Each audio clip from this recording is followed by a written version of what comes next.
Hoje a gente vai meditar aqui em Mateus 5, eu vou ler a partir do versículo 13. Eu vou virar o celular para ficar melhor, isso. Vocês são o sal da terra, mas se o sal perder o seu sabor, como restaurá-lo? Não servirá para nada, exceto para ser jogado fora e pisado pelos homens. Vocês são a luz do mundo. Não se pode esconder uma cidade construída sobre um monte. E também ninguém acende uma candeia e a coloca debaixo de uma vasilha. Ao contrário, coloca no lugar apropriado e assim ilumina a todos os que estão na casa. Assim, brilha a luz de vocês diante dos homens, para que vejam as suas boas obras e glorifiquem ao Pai de vocês que está nos céus. Coloquei aqui a interpretação pessoal. Veremos que Jesus está sendo bem didático em seus ensinamentos aos discípulos. Primeiro, Jesus trabalha o caráter nas bem-aventuranças, que também está aqui no capítulo 5, né? E logo após, ele traz a influência do sal e o testemunho visível de ser a luz. Vejamos o sal primeiramente e depois a luz, percebendo todos esses pontos. Jesus usa uma metáfora profundamente conhecida no mundo judaico para ensinar sobre identidade e missão dos discípulos. Hoje, para nós, o sal, apesar de estar bem presente em nossa alimentação, na conservação dos alimentos processados, não é algo que nos lembramos a todo tempo. Em uma época que não existia geladeira, o sal era essencial para a preservação dos alimentos, sendo até uma forma de pagamento para os soldados romanos, né, daquela época. O sal era usado diariamente nos sacrifícios que os israelitas ofereciam e também aparece ligado à aliança que Deus fez com os levitas e com a casa de Davi, em Números 18 e 2 Crônicas 13. O sal nos sacrifícios simbolizava que aquela oferta estava dentro de uma aliança firme e fiel, Levíticos 2:13. Todo sacrifício levava sal. Então, o sal era um sinal visível da aliança com Deus. No mundo semita, que era o mundo antigo, né, lá dos hebraicos, no mundo semita, as alianças eram confirmadas por refeições. Então, comer juntos era sinal de amizade e pacto, pois o sal fazia parte da comunhão da aliança. Isso nos ajuda a entender por que os fariseus acusavam Jesus de comer com os pecadores e publicanos, né? E no caso de Judas, por traição após uma refeição. Era algo grave. Salmos 41, 9.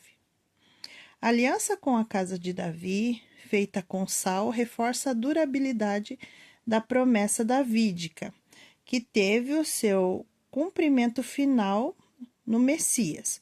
Lucas 1, 32 e 33. Então, Jesus traz o exemplo do sal para que seus discípulos, onde é que está aqui? De agora em diante, sejam portadores visíveis da nova aliança, vivendo em modo incorruptível e fiel, representando um compromisso que não pode ser diluído. Jesus pega o sal e retoma esse símbolo tão presente no dia a dia dos judeus, para falar da vida da nova aliança. Da vida da nova aliança. Esse compromisso que os seus discípulos não deveriam quebrar. Nós, como os discípulos do Senhor, devemos ter também essa consciência de que ser o sal ser o sal da terra é a demonstração visível da nova aliança no Senhor. A preservação que o sal simboliza até os dias de hoje e como podemos, assim como o sal, frear a corrupção moral e espiritual do mundo. É o que vamos ver agora. No mundo antigo e atual, o sal é essencial para preservar e conservar os alimentos da corrupção. O cristão deve fazer o mesmo, viver no mundo sem se tornar como ele, buscando impedir que a decomposição moral e espiritual causada pelo pecado cresça desenfreadamente. Não se trata de dominar o mundo, mas de influenciá-lo com santidade, verdade e justiça. Lembrei agora de um podcast que assisti essa semana que falava bem sobre isso, do cristão servir as pessoas ao ponto de se tornarem indispensáveis nos setores que estão servindo, por estarem fazendo algo impactante e essencial nesse setor. E se observarmos os ensinamentos de Jesus, a amar ao próximo como a nós mesmos, ou quando lava os pés dos seus discípulos, nos dando exemplo e na cruz dando sua vida, nos ensinam do que o amor deve ser sacrificial, colocando as necessidades alheias à frente das próprias, sem esperar nada em troca. Outro ponto que aprendemos é de o sal dar sabor aos alimentos. Sem ele, a comida torna-se insossa. Assim como o sal, no ponto certo, deve ser a vida do discípulo de Jesus, tornando o evangelho tão atraente e desejável, demonstrando graça, amor, misericórdia e esperança. E isso não somente com palavras, mas tendo uma vida que desperta sede por Deus. Colossenses 4:6. Outra função do sal é ser usado na purificação e limpeza. Como os discípulos de Jesus, somos chamados a viver em pureza de coração e conduta, refletindo o caráter de Cristo. Salmos 24. Jesus nos traz uma advertência: o sal perdendo o sabor. E fiquei pensando como isso seria possível. Já ouvi várias explicações, porém, a mais aceitável é de que esse sal acabou sendo diluído, né? Esse sal diluiu, né? Deixa eu ver aqui. Diluiu devido à umidade do tempo. Então, eu já vi várias explicações, né, sobre esse sal. Daí, o que eu achei mais certo, né, é porque, assim, quando você vê que o tempo tá úmido, o sal, hoje em dia não acontece muito, porque eu não sei o que eles colocaram no sal, né. Fugi aqui um pouco da leitura, mas só para explicar. Mas antigamente, o sal ficava úmido, ao ponto de, às vezes, ele até se tornar água. Então, por causa do tempo tão úmido, o sal ficava úmido. Hoje, eles colocaram um monte de química no sal, né? E o sal fica lá, né, um tempão nas prateleiras sem ficar úmido. Mas, quem tem a minha idade, né, para mais, assim, vai lembrar. Vai lembrar que antigamente o sal ficava úmido, ficava molhado. E eu acho que foi isso que Jesus queria mostrar para eles. Quando ele falou assim, se o sal se tornar insosso. Porque o que acontecia antigamente, né? Vou dar aqui uma explicação, mas depois eu explico aqui na leitura. Mas eu achei bem legal. Era assim, eles recolhiam o sal, só que não vinha somente sal. Às vezes vinha cal, vinha pedrinhas brancas, então era um sal meio que misturado. Daí o que acontecia? Eles armazenavam todo esse sal dentro dos tambor, das vasilhas daquela época, né? E daí, com a umidade do tempo, o sal derretia e só sobrava o quê? essas pedrinhas, esses calcários, essas coisas. Por isso que ele fala que o sal ficou sem sabor, porque não tinha mais gosto de sal, porque não era sal realmente. Ele diluiu, né? Dependendo de onde eles armazenaram, né? E daí eu achei bem interessante que... agora eu vou explicar aqui, vou voltar aqui pra gente não perder o ponto. Eu vou voltar aqui onde eu um pouquinho antes, né? Jesus traz uma advertência, o sal perdendo sabor. E fiquei pensando como isso seria possível. Já ouvi várias explicações. Deixa eu pôr mais para cá a câmera. Já vi várias explicações, porém a mais aceitável é desse sal diluir devido à umidade do tempo, restando somente as impurezas que continham o sal daquela época. O sal daquela época não era como o de hoje. Ele vinha com misturas de cal, minerais e areia. E quando não era armazenado em local apropriado, ficava úmido e acabava diluindo. Quando isso acontecia, os judeus jogavam essas impurezas no chão para endurecer a terra onde passavam, né, onde eles pisavam.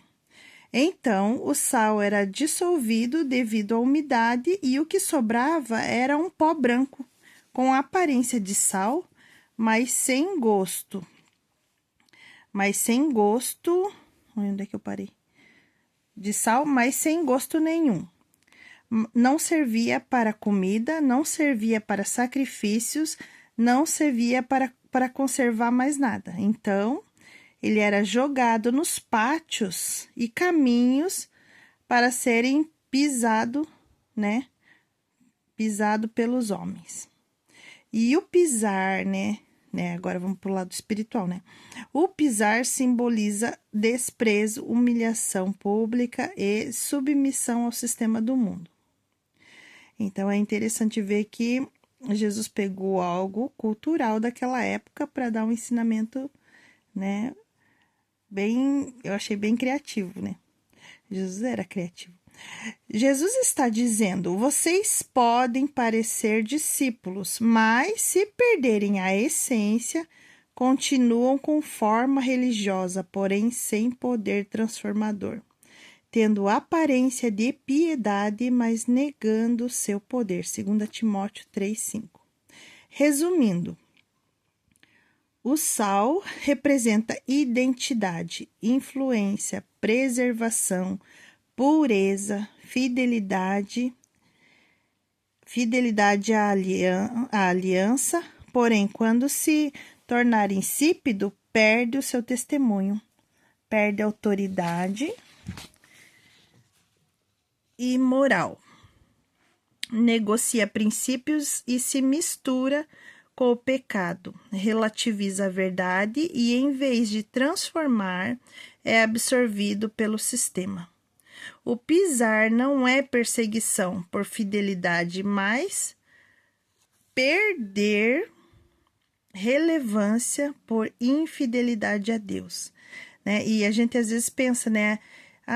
O sal para nada mais presta para ser pisado pelos homens. A gente sempre pensa que vai ser humilhado, né, pelos homens.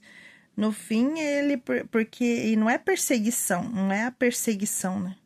A gente sempre pensa que ele vai ser pisado porque ele vai ser perseguido, né? Vai ser humilhado.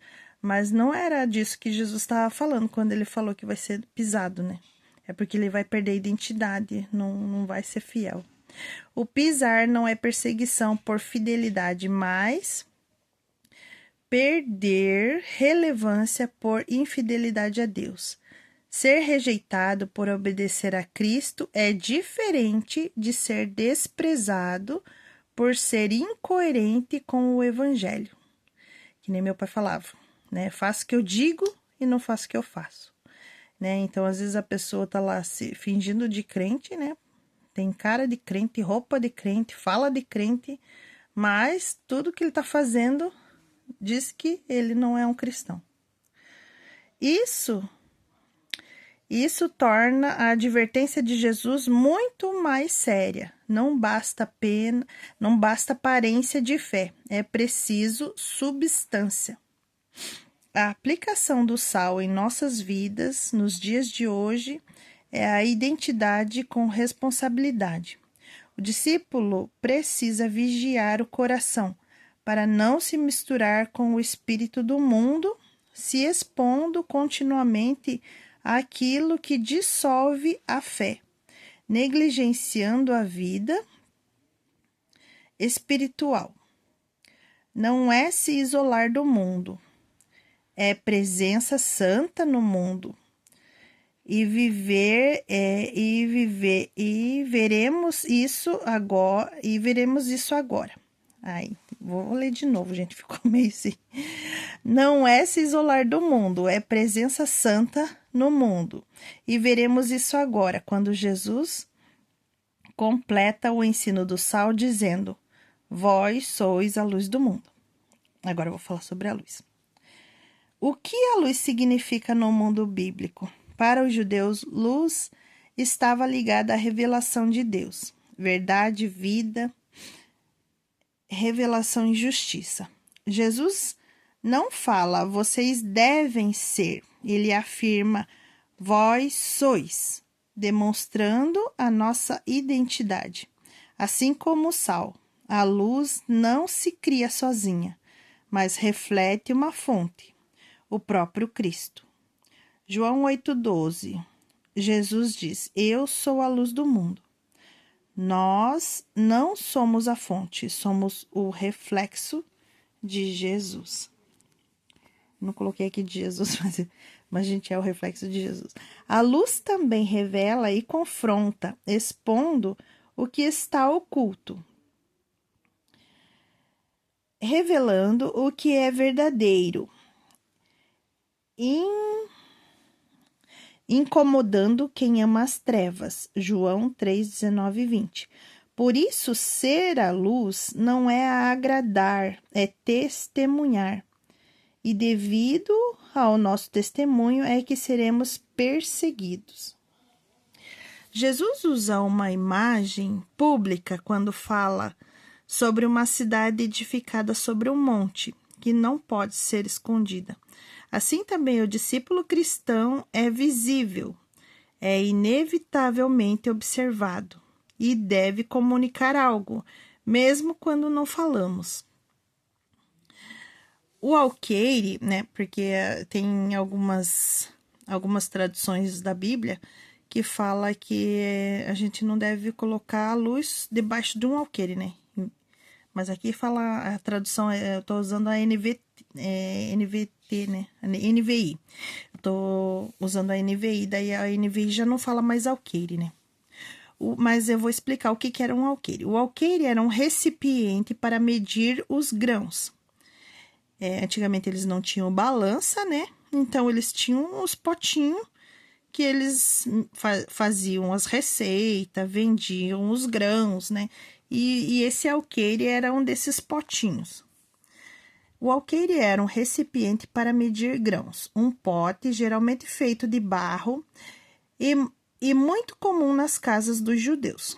Jesus usa esse exemplo para mostrar que, apesar de ser algo absurdo, pois ninguém acende uma lâmpada com a intenção de apagá-la, todavia havia duas situações reais que isso podia acontecer. Primeira, para abafar ou até apagar uma chama.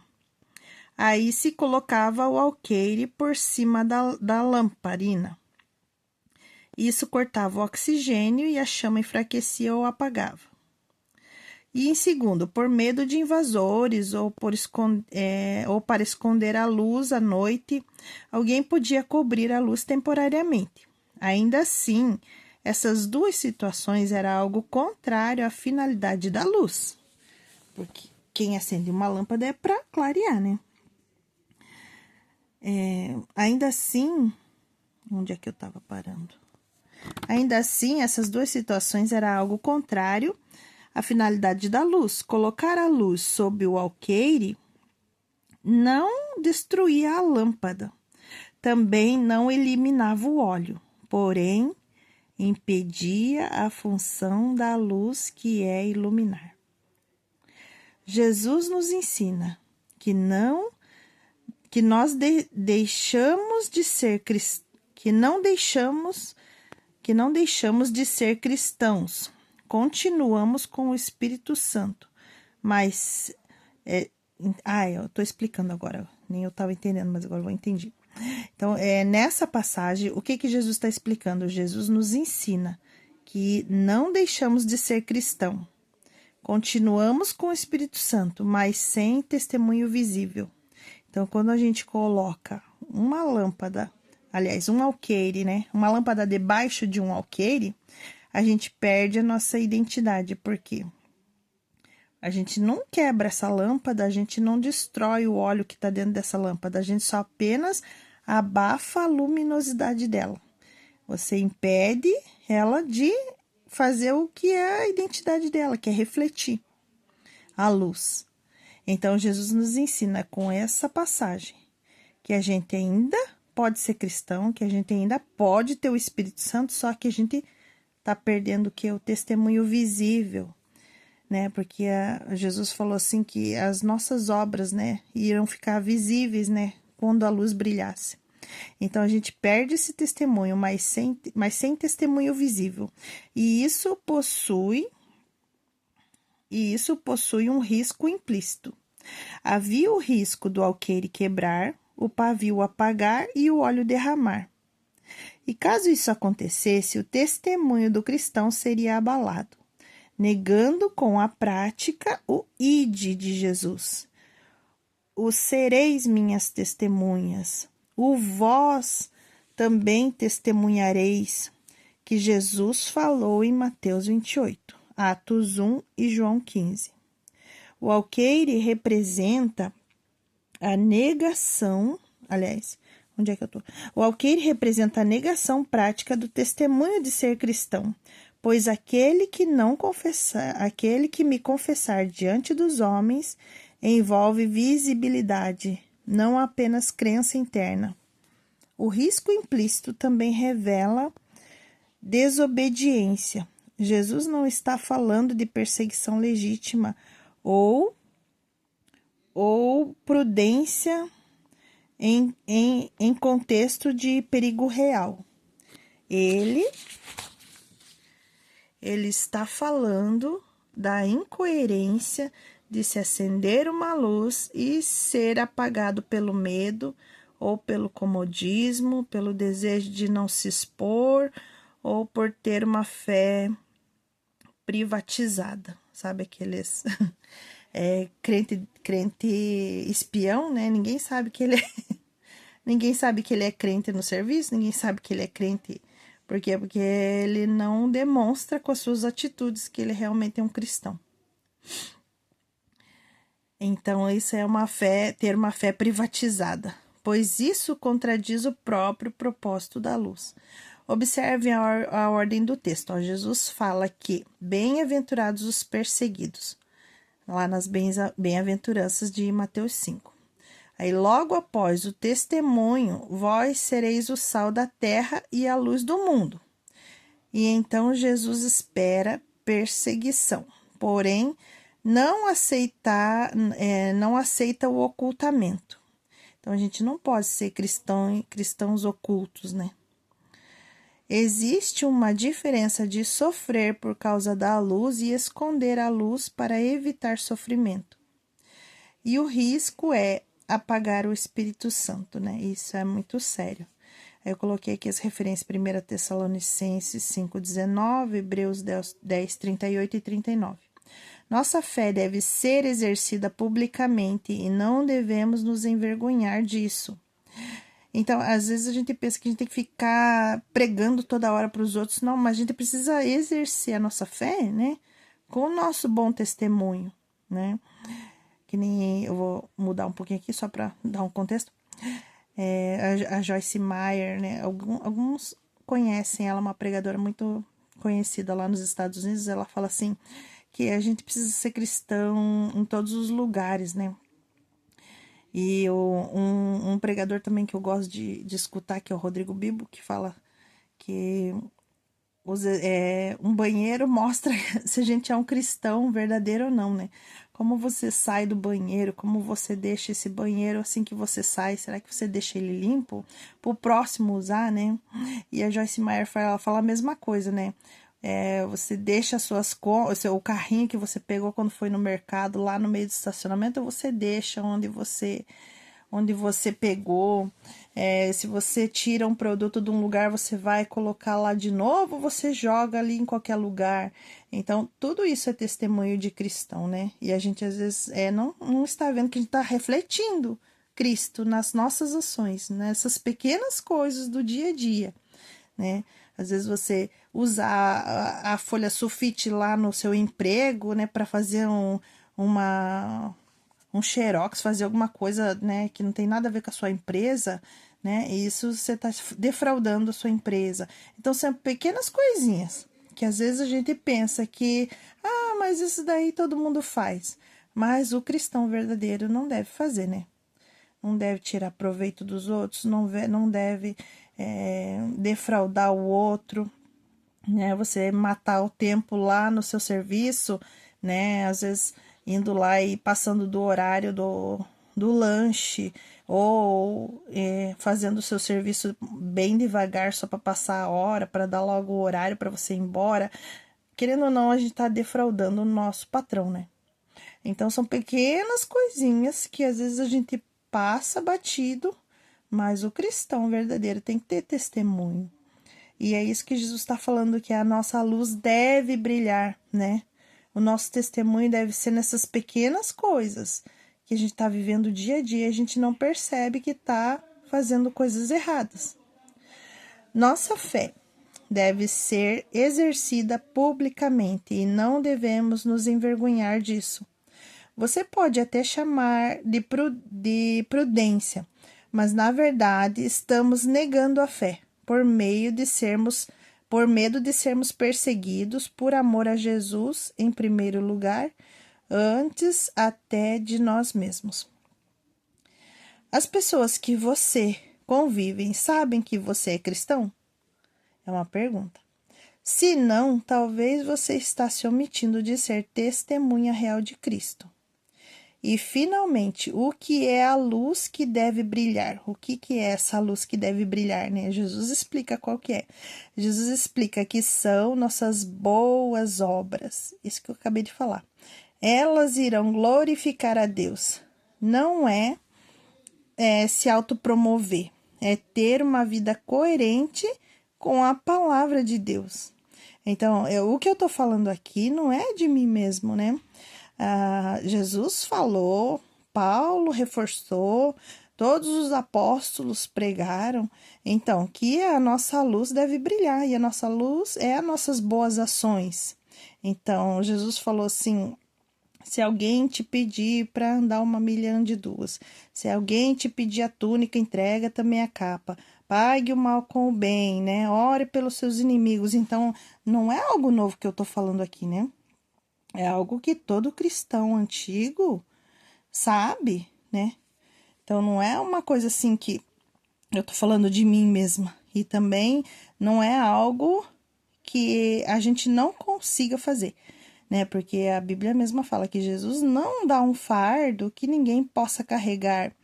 E é que nem eu escutei essa semana, né? Jesus falou que ia trocar o nosso fardo, né? Ia pegar o nosso fardo pesado e ia entregar o fardo dele, que era suave e leve, né? Mas ainda é um fardo, ainda precisamos carregar. Ele é leve, não é tão pesado quanto nós carregávamos com o peso do pecado, mas ainda continua sendo fardo, ainda precisamos carregar a nossa cruz, esse testemunho que eu tô falando aqui, que a gente precisa rever nas nossas vidas, essas pequenas coisinhas que a gente faz sem pensar. Será que Deus está se agradando disso? Porque o que eu vejo muito hoje em dia é que as pessoas estão vivendo cada vez mais no automático, que elas não estão tendo tempo de refletir sobre as suas ações, sobre o que elas falam, sobre o que elas Porque a boca fala do que tá cheio o coração. Às vezes ela tá falando ali uma coisa que não tá refletindo o que realmente a Bíblia diz. E às vezes a pessoa nem percebe, né? Porque não reflete no que ela tá falando. Então a gente precisa estar atento, né? Porque Jesus vem buscar uma igreja santa, especial, zelosa de boas obras. Então essas boas obras precisam iluminar e transparecer Jesus. Nós estamos aqui como testemunhas de Cristo e também como, eu gosto do pastor Douglas, que fala pra gente ser cópias de Cristo. E realmente a gente tá aqui para copiar o que Jesus fez, né? Jesus, quando veio aqui, nos deu exemplo pra gente seguir. Vou continuar. Vou voltar aqui. E, finalmente, o que é a luz que deve brilhar? Jesus explica que são nossas boas obras. Elas irão glorificar a Deus. Não é se autopromover, é ter uma vida coerente com a palavra e apontando para Deus. Tito 2, versículo 7 até o 10. Deixa isso bem didático. Paulo diz a Tito, e vou parafrasear aqui, né? Dizendo: seja um exemplo para as pessoas que convivem com você, fazendo coisas boas. E quando ensinar os outros, mostre integridade e seriedade usando linguagem sadia, para que ninguém possa dizer nada contra você ou o seu testemunho de cristão. Ensine submissão e não rebeldia, e não rebeldia sendo respondão. É que não é para ser respondão. Mas procure agradar as pessoas que você serve. Mostre sendo exemplo que você é digno de confiança. Então, olha só, Paulo fala assim que é pra gente mostrar sendo um exemplo, né? De que você é digno de confiança. Não pode contar comigo, né? Pode confiar em mim. Muitas pessoas não podem hoje em dia. Mostre sendo exemplo que você é digno de confiança e torne o evangelho.